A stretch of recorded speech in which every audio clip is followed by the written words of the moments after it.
Real Country 1430 AM and 107.3 FM WRDN. I'm Brian Winnekins, and joining us today is Rob Larew. He's president of the National Farmers Union.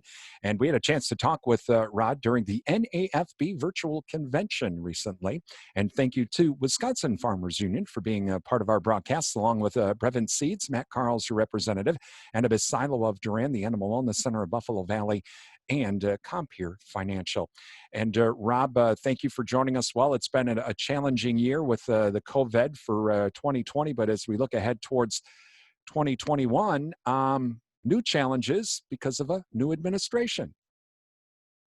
Yeah, very, very good point there. I think in this transition, one of the themes that we're hoping for anyway, our farmers and ranchers across the country, is a little bit less excitement than we've had in 2020.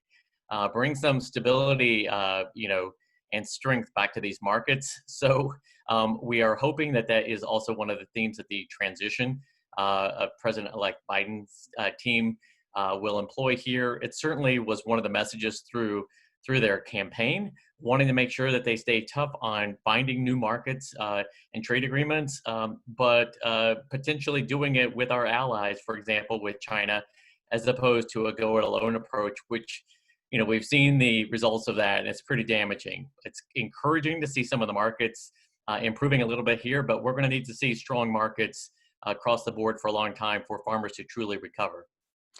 Rob, do you hope or would like to see the United States maybe try to get back into what was the Trans-Pacific Partnership? So certainly there's a lot of advantages to making sure that we have these multilateral trade agreements. Farmers Union actually had several challenges with the agreement itself.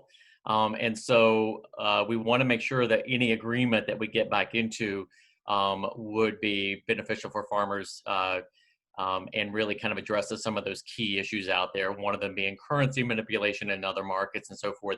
That's one of the criticisms that we have with the TPP. That said, we are seeing our shifting policy in more of a unilateral and almost protectionist point of view. In some ways that's encouraging, but what we're seeing is that other countries are creating their own agreements, right? We're seeing the Asia examples right now, and that unfortunately is leaving us out of the game. So we want to make sure that these markets are available. We're going to continue to be trading a lot of these commodities globally.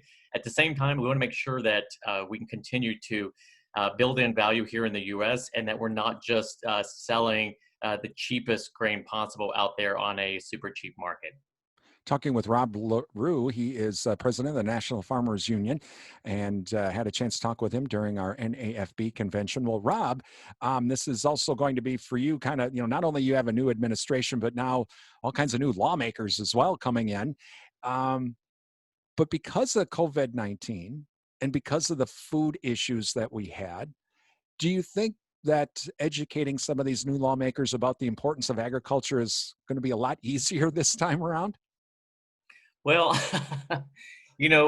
a couple of thoughts there. First of all, if there's any silver lining to some of the disruptions, particularly in agriculture, that occurred this past summer as a result of COVID, it's that consumers, for the first time in well over a generation, right, saw shortages of some food items, saw price spikes of a lot of food items, and at the same time knew that farmers were having to, dump milk or hold cattle or euthanize hogs, and they knew that the markets were going the other way for farmers. So they began to really understand some of the biggest challenges that we've been facing in agriculture for a long time, but that COVID really exposed, and that is that level of concentration there. So I think that's one thing that's going to be helpful as we talk to lawmakers, is that consumers themselves are finally seeing this for the first time. Would also say back in September, NFU always has its annual fly-in where we talk to all the members of Congress. And this year we had our largest ever. Even though it was virtual and we all had to do it via Zoom.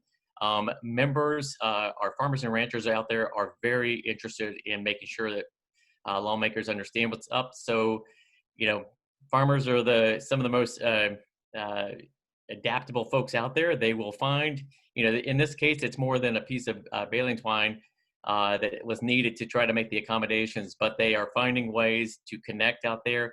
And so I'm not sure about easier, but they are certainly up for the task and wanting to make sure that lawmakers understand the issues that farmers and rural communities are facing. Is one of those issues, Rob, that really does need to be discussed, and that is with the supply chain. It seems to become very narrow, very integrated vertically, especially on the meat side. And suddenly, when all of these things, these big plants started shutting down, our local meat processors, I think some of them are booked out through 2021 into 2022. Is that the biggest issue right there?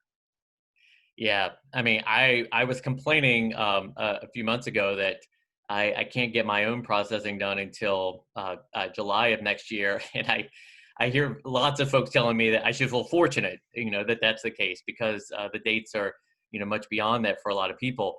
I think that's one of the issues, right? We need to move from what is such a centrally concentrated industry, particularly in the processing to one that is more local and regional focused.